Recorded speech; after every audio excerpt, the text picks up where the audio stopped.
রাষ্ট্রপতি মোহাম্মদ শাহাবুদ্দিন পদত্যাগ করেছেন। প্রশাসনিক সেটআপ বিভিন্ন পরিবর্তনের আগে প্রেসিডেন্ট অবশ্যই রিজাইন করতে হবে। পিনাকি ভাইকে চাই চাই বাংলাদেশে আমরা। ডাক্তার পিনাকি ভট্টাচার্য তারা জনগণকে সংগঠিত করেছে, তাদেরকে নিয়ে গঠিত হোক সরকার। আসসালামু আলাইকুম দর্শক, অবশেষে পদত্যাগ করতে বাধ্য হলেন রাষ্ট্রপতি শাহাবুদ্দিন। তবে কি নতুন রাষ্ট্রপতি হচ্ছেন পিনাকি ভট্টাচার্য? দর্শক, হাসিনার দেশ ত্যাগের পর থেকেই কিন্তু রাষ্ট্রপতি শাহাবুদ্দিনকে তার জায়গা থেকে সরে যেতে চাপ দিচ্ছিল দেশের রাজনৈতিক দলগুলো, কারণ এই রাষ্ট্রপতি ছিল স্বৈরাচারী হাসিনার কাঠপুতুল, যার ফলে কিন্তু শীঘ্রই তার পদত্যাগ চাচ্ছে দেশের জনগণ। এদিকে কিন্তু চমক নিয়ে শীঘ্রই দেশে ফিরছেন পিনাকি ভট্টাচার্য। আর এই বিষয়টির বিস্তারিত নিয়ে আমাদের কাছে একটি প্রতিবেদন রয়েছে, চলুন দর্শক সেটি দেখে আসি। প্রশাসনিক সেটআপ বিভিন্ন পরিবর্তনের আগে প্রেসিডেন্ট অবশ্যই রিজাইন করতে হবে, তাহলে ঝুঁকি থাকবে। কাজে অন্তর্বর্তীকালীন সরকারকে বলবো, আপনাদের কাছে যে সংস্কারের দাবি তুলেছে সেই ক্ষেত্রে বর্তমান সংবিধান দিয়ে হবে না, এই সংবিধান বাতিল করে আপনাদেরকে নতুন সংবিধান রচনা করতে হবে। কিন্তু আপনাদের অবশ্যই প্রেসিডেন্টকে অপসারণ করে ডক্টর ইউনূসকে প্রেসিডেন্টের দায়িত্ব নিতে হবে। এটা কথা বলেছে, আপনারা খেয়াল করেছেন কিনা আমি জানি না, অনেক ক্রাউডের মাঝে।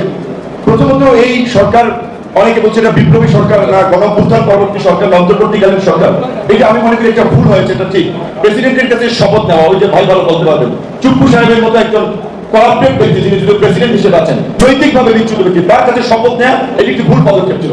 এই সরকার বাংলাদেশের অভূতপূর্ব, সারা দেশের জনগণের ম্যান্ডেট নিয়ে যারা ক্ষমতায় এসেছে, ছাত্ররা তো পরিষ্কারভাবে বলেছিল যে ছাত্র জনতার রূপরেখা দেওয়া সরকার ছাড়া কোন সরকার তারা মানবে না। কাজী প্রশাসনিক সেটআপ বিভিন্ন পরিবর্তনের আগে প্রেসিডেন্ট অবশ্যই রিজাইন করতে হবে, তাহলে ঝুঁকি থাকবে।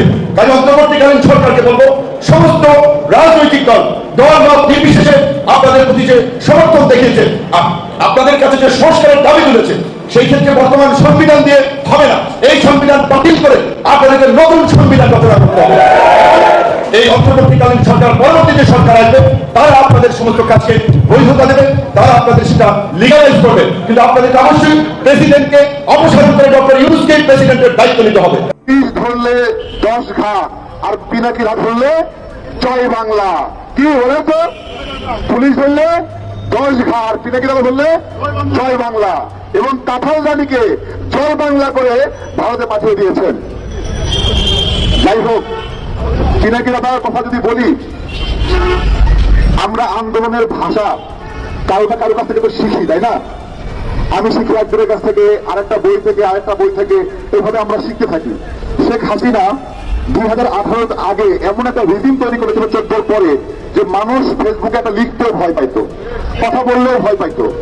সেই সময় পিনাকি দাদাদের একটা কমিউনিটি ছিল, তারা সেই কমিউনিটি থেকে একটা নিউজের মতো একটা পোস্টার ছাপতো।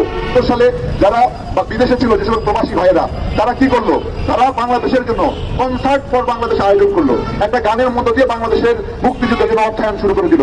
এইভাবে মুক্তিযোদ্ধারা, প্রবাসীরা যুগে যুগে যখনই সংকট আসে তখনই আমাদেরকে সাপোর্ট দিছে।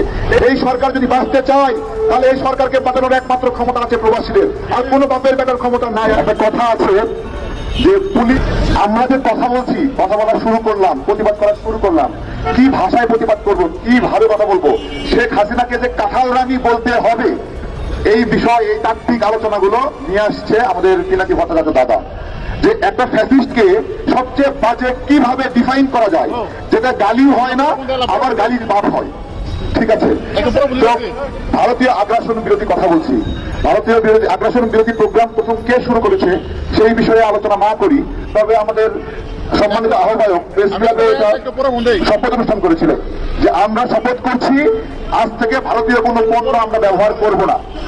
এই শপথ অনুষ্ঠান দেশের মাটিতে আর বিদেশের মাটিতে সবার প্রথম ভারতীয় পণ্য বয়কট, ভারতের আগ্রাসন বিরোধী লড়াই শুরু করেছেন পিনাকি ভট্টাচার্য দাদা।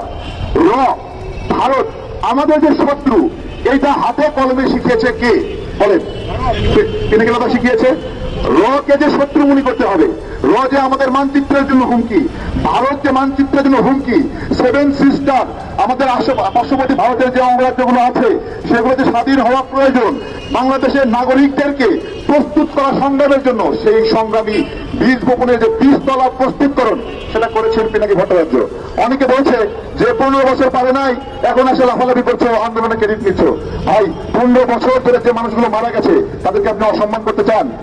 আপনি তো আজকে সবাই একসঙ্গে নামলো তখন নেমে সাহস পেলেন, কিন্তু 15 বছর আগে বা 15 বছরের মাঝামাঝি সময়ে যে ব্যক্তিরা যখন কেউ নামছিল না, লেগে গুলিবিদ্ধ হলো, মারা গেল, 14 বছর 10 বছর ধরে আয়না ঘরে আছে, তাদেরটা কি অসম্মান করা যায়?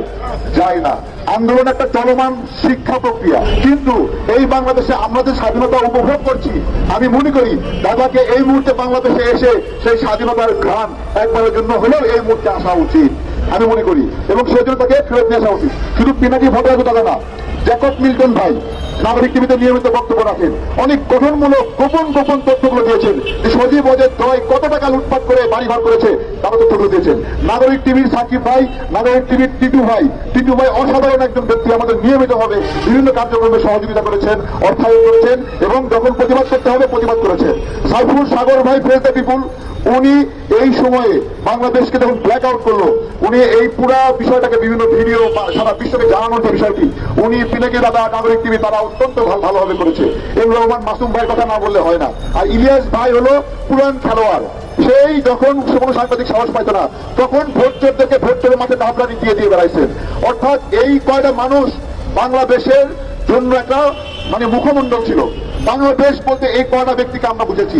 কোনো মিডিয়া হেল্প করে নাই, কোনো টিভি হেল্প করে নাই, হয়েছে একরকম, বানাইছে একরকম। আমি আন্দোলন করছি লাঠি হাতে জনগণকে উদ্বুদ্ধ করার জন্য, যে আপনারা সবাই লাগে, লাঠি আমাদের সম্বল। আমি করছি উজ্জীবিত, আমাকে বানাচ্ছে যে আমি উস্কানি দিচ্ছি। মাঝে মাঝে মনে হয় যে পিনাকি দাদা না থেকেও বাংলাদেশে ওনার ছায়া সর্বত্র একটা বিরাজ করছে, যে ছায়া উনি ধীরে ধীরে ধীরে ধীরে মানুষের ভালোবাসা, মায়া মমতাই, চায়ের দোকান, টিভি সেন্টার, সব জায়গায় মানুষ বসে আড্ডা দিচ্ছে, পিনাকি দাদার ভিডিও একটা সারিয়ে দিয়ে রেখেছে। এই যে ভালোবাসা, এই যে মমতা, যেটা ওনার একটা আন্দোলন সংগ্রামে গড়ে উঠছে, আমরা মনে করি দাদাকে এখনই দেখেন, এখন থেকে 2 বছর পরে, 1 বছর পরে এই আন্দোলনের রেশা থাকবে না, মানুষের অনুভূতি খুব দ্রুত মরে যায়, তখন পিনাকি দাদা আস্তে আস্তে হয়তো তাকে অনেকে কেউ উদযাপনও করবে না। আমরা চাই এই উদযাপন পিনাকি দাদা ছাড়া মিথ্যা, এবং আমরা ওনাকে এখনই চাই। সাইফুর রহমান সাগর ভাইকে চাই, তারপরে ইলিয়াস ভাইকে চাই, জ্যাকব মিল্টন ভাইকে চাই, এম রহমান মাসুম ভাইদেরকে চাই, তারপর কনক সারোয়ার ভাইকে চাই, দেলোয়ার ভাইকে চাই, সকল সংগ্রামী, আমাদের অনেক প্রবাসী বিদেশে বসে বসে গান লিখেছেন, সুন্দর কবিতা লিখেছেন, দেশে আসতে পারেন নাই, দেশের জন্য তারা অনেকে বলে পালিয়ে গেছে। আমি একটা কথা বলি শুনেন, এমন এমন আনরেস্ট সিচুয়েশন তৈরি করেছে যে আয়না ঘরের ভিতরে এমন অত্যাচারের এমন বিষয়টা, আপনি আয়না ঘর কিছু জানেন না, কিন্তু পিনাকি দাদা আয়না ঘর জানে। মানে তার ভিতরে যে বিভৎস টিমটা, সেখান থেকে উনি এখান থেকে চলে গেছেন, আর যারা চলে গেছেন, এটা চলে যাওয়া না, তারা গিয়ে সেখানে নতুন উদ্যমে দেশকে সংগঠিত করেছেন। সুতরাং অনেকে এটাকে অসম্মান করে পালিয়েও করেছে, যে পালিয়ে গেছে, পালায়নি। তারা বিদেশে থেকে কিভাবে সংগঠিত করেছে। 71 সালে যারা বিদেশে ছিল, যেসব প্রবাসী ভাইয়েরা, তারা কি করলো, তারা বাংলাদেশের জন্য কনসার্ট ফর বাংলাদেশ আয়োজন করলো, একটা গানের মধ্য দিয়ে বাংলাদেশের মুক্তিযুদ্ধের জন্য অর্থায়ন শুরু করে দিল। তো প্রিয় দর্শক, আপনি কি চান রাষ্ট্রপতি পদত্যাগ করুক? কমেন্ট করে জানিয়ে দিন আপনার মূল্যবান মতামতটি, কারণ আপনাদের মতামতটুকু আমাদের কাছে অনেক গুরুত্বপূর্ণ।